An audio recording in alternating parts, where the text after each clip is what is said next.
Assalamualaikum warahmatullahi wabarakatuh. Di episode kali ini saya membuat video yang menceritakan kisah salah seorang sosok pahlawan yang berasal dari daerah Bali dan Nusa Tenggara yang udah punya disatukan menjadi daerah Sunda kecil. Beliau bernama I Gusti Ketut Puja. Beliau merupakan salah seorang sosok anggota PPKI dan anggota dari kelompok 9 yang merumuskan Pancasila dan teks proklamasi.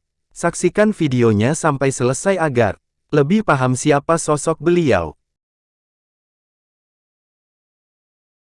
I Gusti Ketut Puja adalah pahlawan nasional Indonesia asal Singaraja, Bali. Semasa hidupnya, dia pernah ikut serta dalam perumusan negara Indonesia melalui Panitia Persiapan Kemerdekaan Indonesia, atau disebut PPKI. Di dalam PPKI dia mewakili Sunda kecil, yang saat ini dikenal adalah Bali dan Nusa Tenggara. Tidak hanya itu, Ketut Puja juga hadir dalam perumusan naskah teks proklamasi di kediaman Laksamana Maeda. Dia kemudian diangkat untuk menjadi gubernur Sunda kecil pertama oleh Soekarno.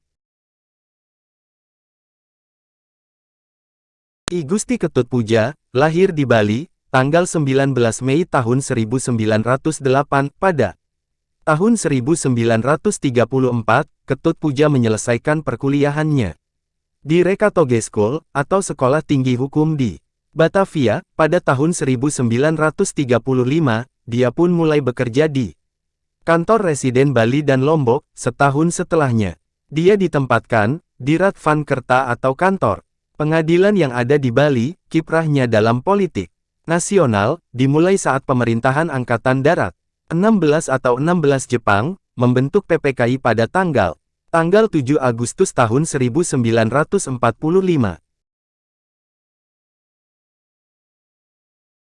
Kala itu, Presiden Soekarno pun menunjuknya untuk menjadi anggota PPKI Sunda kecil. Sebelum kemerdekaan, PPKI membentuk Panitia 9 untuk membahas bentuk negara Indonesia. Panitia 9 beranggotakan Insinyur Soekarno, Muhammad Hatta, A. A. Maramis, Abikusno Cokrosojoso, Abdul Kahar, Muzakir, H. A. Salim, Ahmad Subarjo, Wahid Hashim, dan Muhammad Yamin. Pada tanggal 22 Juni tahun 1945, digelar pertemuan yang kemudian menghasilkan rumusan dasar yang disebut Piagam Jakarta, yang berisi 5 poin, yaitu sebagai berikut.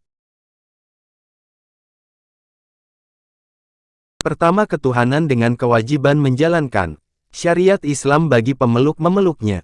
Kedua, kemanusiaan yang adil dan beradab.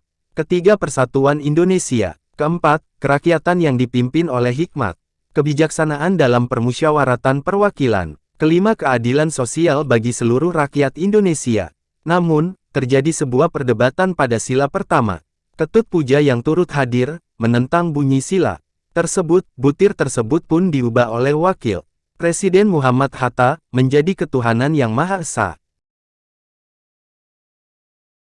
Tidak hanya dalam perumusan Pancasila, I Gusti Ketut Puja juga turut serta dalam perumusan naskah proklamasi. Setelah proklamasi kemerdekaan Indonesia, Ketut Puja pun diangkat oleh Presiden Soekarno sebagai gubernur Sunda kecil pada tanggal 22 Agustus tahun 1945.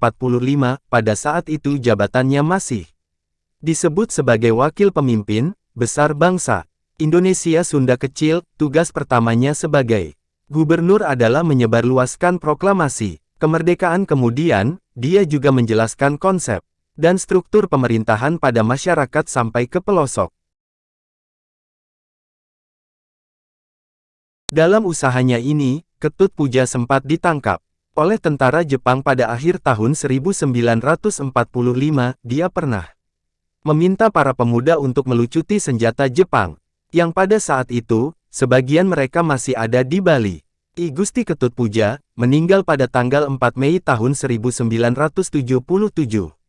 Di usia 68 tahun, atas jasanya Ketut Puja pun dianugerahkan penghargaan Bintang Mahaputra oleh Presiden Soeharto. Lalu, pada tahun 2011, Ketut Puja Dikukuhkan, menjadi pahlawan nasional berdasarkan Keputusan Presiden Republik Indonesia Nomor 113/2011. Itulah tadi sedikit kisah dari seorang pahlawan nasional Indonesia. Terima kasih sudah menyaksikan video sampai selesai. Lebih dan kurangnya saya mohon maaf. Apabila ada sanggahan atau komentar yang mau dipaparkan silahkan dituliskan di kolom komentar. Apabila kalian suka dengan channel saya, silahkan dibantu support dengan cara like, komen, dan subscribe. Ditunggu video-video sejarah lainnya ya. See you next video.